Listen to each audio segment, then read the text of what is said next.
백현동 수사 또 다시 증거 없는 사건 벌이는 검찰. 고일석 에디터. 17일 이재명 더불어민주당 대표가 백현동 의혹과 관련해 조사를 받기 위해 서울중앙지검에 출석했다. 담당 검사는 한명숙 전 총리 모해위증 의혹을 받았고 정진상 전 민주당 대표실 정무실장의 부정처사 후 수뢰 등 혐의의 수사와 공판을 맡고 있는 어미준 반부패 수사일 부장이다.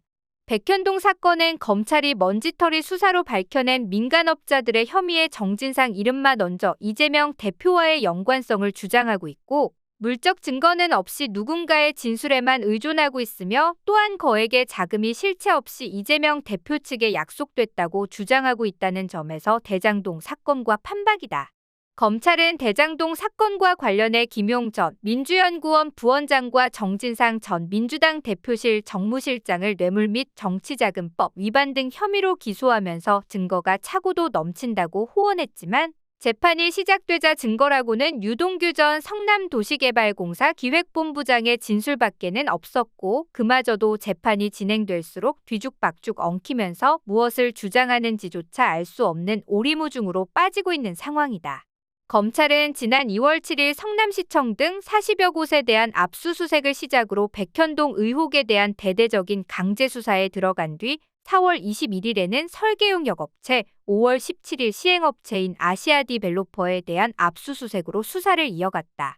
시행업체 압수수색 10일 뒤인 5월 27일 김인섭 전 대표, 6월 27일에는 정바울 대표를 구속 기소했고 7월 25일 정진상 전 실장을 소환해 조사한 데 이어 오늘 이재명 대표를 소환한 것이다. 그러나 이재명 대표를 노리고 기소한 검 전 대표와 정 대표에 대한 혐의는 이 대표에 대한 직간접적인 로비와는 거리가 있다. 김 전 대표에 대해서는 백현동 개발사업 인허가와 관련해 편의를 제공하고 정바울 대표로부터 77억 원과 5억 원 상당의 건설 현장 간이식당 사업권 등을 받아 챙긴 혐의로 기소했지만 김 전 대표는 지난 6월 13일 첫 공판에서 관련 혐의를 전면 부인했다.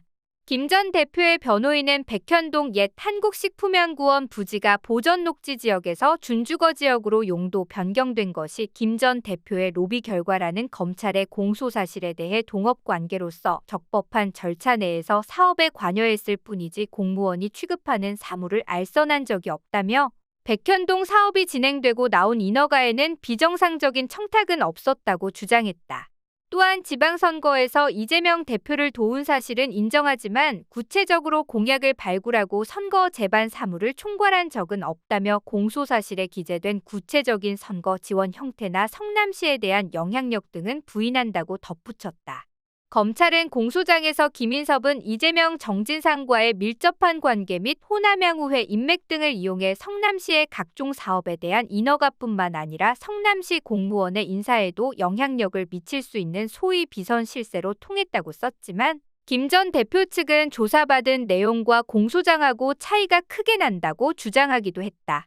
시행업자 정 대표는 이 사건에서 모든 혐의를 이재명 대표와 연결시키는 유동규의 역할을 하고 있다. 검찰은 정 대표를 2013년 7월부터 올해 3월까지 백현동 개발사업 시행사 및 운영회사의 법인 자금 약 480억 원을 페이퍼 컴퍼니 끼워넣기, 공사대금 과다 지급, 허위급여 지급, 피고인 일가에 대한 기부금 지급 등의 방법으로 횡령한 혐의로 기소했다. 김 전 대표에게 금품을 제공한 혐의 외에 대단히 규모가 큰 별건 혐의로 기소가 된 것이다. 이 사건에서는 대장동의 428억 약정설과 똑같은 구도의 200억 요구설이 등장하고 있다. 정 대표는 지난 7월 18일 김 전 대표의 공판에 증인으로 출석해 김 전 대표가 백현동 개발 사업으로 얻은 이익에서 200억 원을 요구했고 이 중 절반이 이재명 대표와 정진상 실장에게 돌아가는 것으로 알았다고 증언했다. 정 대표는 검찰의 김인섭이 식품연구원 부지 이야기를 하며 200억 원을 만들어줄 수 있는지 물었고 자기가 50%를 먹고 50%는 두 사람에게 갈 것이라고 말했느냐는 신문에 그렇다고 답했고 두 사람이 누구인지에 대해 이재명과 정진상이라고 생각했다고 답했는데 맞느냐는 질문에 대해서도 역시 그렇다고 답변했다. 정 대표는 김 씨가 특정인을 거론하지 않았는데도 이 대표와 정진상 씨를 떠올린 이유를 묻자 성남시에서는 두 사람밖에 없다고 생각했다며 이름을 거명하진 않았지만 여러 사항이 있어서 이재명 시장 등으로 저는 생각했다고 증언했다. 역시 대장동의 428억 약정설과 같이 구체적인 물증 없이 일방적인 주장만 있을 뿐이다. 정 대표가 김 전 대표를 인허가 로비스트로 영입해 동업관계를 맺은 것은 사실로 보인다. 그러나 백현동 한국식품연구원 부지의 용도 변경이 시행업자나 로비스트의 로비로 이뤄졌다고 보기에는 용도 변경을 위한 국토부와 식품연구원의 요구가 너무나 장기간 집요하게 있어 왔다. 또한 검찰은 김 전 대표의 영입과 부지 계약 체결 그리고 성남시의 용도 변경 검토 선회가 1에서 2개월 사이로 연속적으로 이루어져 용도 변경이 김 전 대표의 로비에 의한 것이라고 주장하고 있지만 거꾸로 로비에 의해 성남시의 방침이 바뀐 것으로 보기에는 시기가 너무나 촉박하다. 정 대표가 김 전 대표를 영입한 것은 2015년 1월, 식품연구소와 부지 매매 계약을 체결한 것은 2월, 그리고 성남시가 용도 변경을 검토하기로 방침을 정한 것은 3월이었다. 이재명 대표의 성남시장 당선 이전부터 있어 왔던 국토부의 용도 변경 요구에도 요지부동이었던 성남시가 한 로비스트의 청탁에 1에서 2개월 만에 입장을 바꾼다는 것은 대단히 비현실적인 일이다.